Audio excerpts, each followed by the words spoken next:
bad or doubtful loan, it will be clearly stated, and you will not have access to such loan. So I don't see any difference between what obtains here or what contains here and the present system we have. Thank you. And local investors.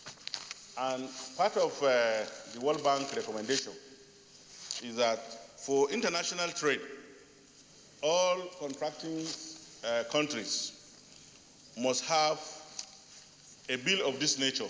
So I'm so happy that I'm just working in and the bill is being considered by the Senate. The truth is that the position of distinguished Senator Aleru remains the position before now. But with this requirement that says that they need a clearly defined legal framework from which they can proceed to engage Nigeria for international trade as it obtained internationally, necessitated the coming into being of this bill. And I think that it's not only that we are far behind, but the fact that in the next 3 or 4 weeks, we do not have a bill of this nature signed, duly signed by Nigeria and gazetted, which we file with the International Trade Organization and United Nations Committee on International Trade. We might not meet the ranking for meeting the ease of doing business as being assessed internationally for the purpose of making the data available to those who wishes to invest in this country. And I think it is from that standpoint that I will urge my colleagues to give the necessary support for the passage into law of this very important bill so that this country...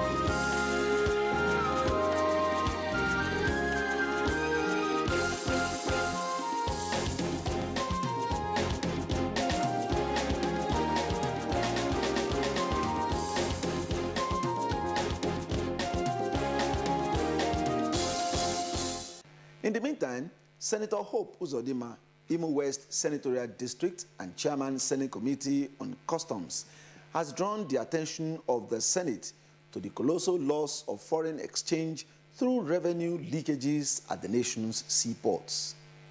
On Tuesday, 15th November 2016, debated a motion on the urgent need to examine the operations of the Nigeria Customs Service Revenue Drive, and resolved to mandate the Committee on Customs, Excise and Tariff to carry out a holistic investigation into the activities of the service with a view to identifying the leakages and irregularities in the import and the export sector, as well as causes of the declining revenue profile of the service, and come up with recommendations.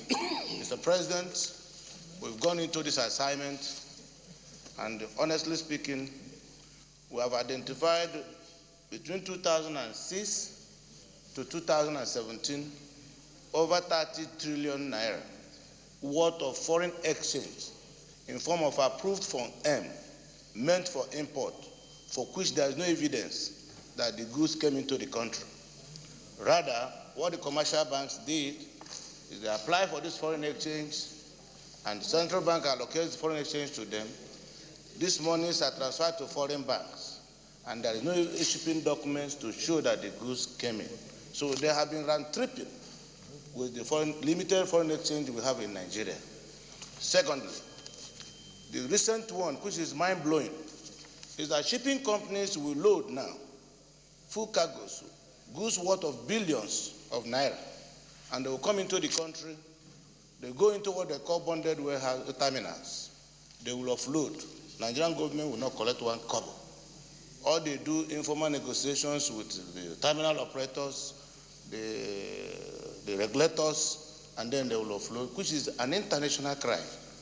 So we have identified over 228 vessels with their destination numbers, with the terminals where they offloaded, and we assess through World Customs Organization's ASCUDA database, tracking every shipment, every vessel that came and offloaded. Thirdly, there is this recent act of all the Asian companies moving all their goods to Cotonou, Benin Republic. And these goods are meant for Nigerian market. And honestly speaking, by mid, recovered.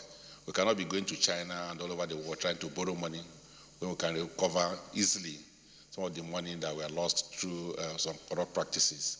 So I think that this is area the Senate must be praised, for actually blowing a whistle. This is the real whistle. So we commend Hope Uzodimma and his team. We do hope that this will yield quickly the enough money to enable us to implement the 2017 budget.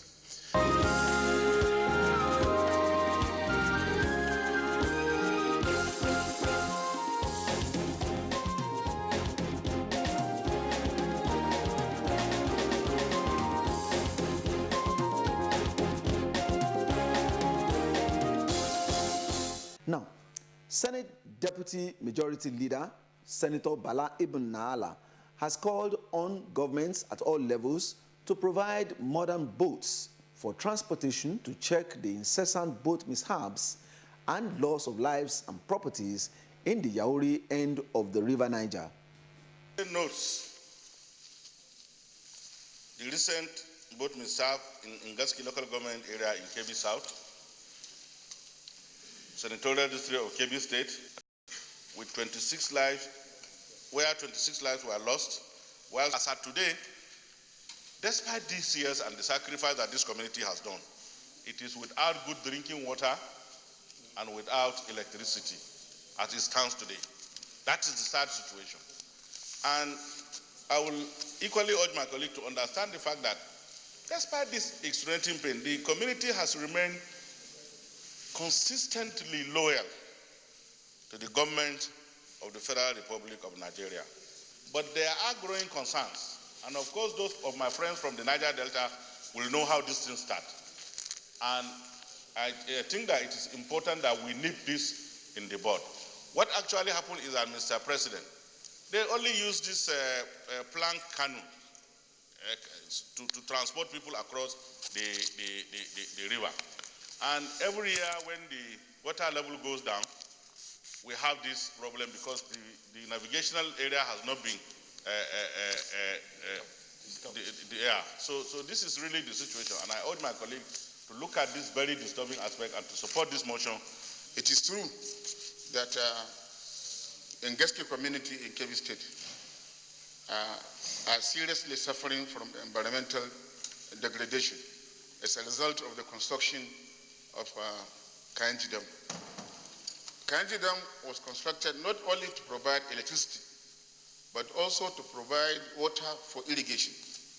But sadly, almost 40 years after the construction, the communities are yet to be rehabilitated. Not only that, Mr. President. And lastly, on the program for this week, we spoke with Senator Kabiru Gaya, Chairman Senate Committee on Works and former Governor of Kano State, on the work of his committee and, of course, the performance of the Buhari administration in road construction in the last 2 years. Well, I believe this government, within the last 1 year, because within its first 1 year, I don't expect much will be done on roads because we are working on the old budget. Now, the second year is when you now talk of performance. You find that this government of President Buhari have decided to draw a plan of which they have a road linking between point A to B, like Lagos to Kano, like Port Harcourt to Sokoto, like other areas, so that these major roads are being taken care of. And the government really did well in that respect. I'm the chairman of roads. We found that within last year, most of roads that are ongoing have already started. Contracts have been given. Contractors were paid to go back to site. So that's impressive. And then for this year, and you find that even the budget for last year was about 280-something billion. I remember there was a time during the last administration when only 28 billion naira was allocated for Ministry of Works. But President Buhari allocated 280-something billion. And I think this is going to be about 300 billion. So which means he's more involved now under this administration. Well, I believe so, but with two things to take note of. The issue of procurement matters. And the conditions on the procurement is too much. I think we'll have to look at that review, because otherwise some of Nigerian companies will have problems.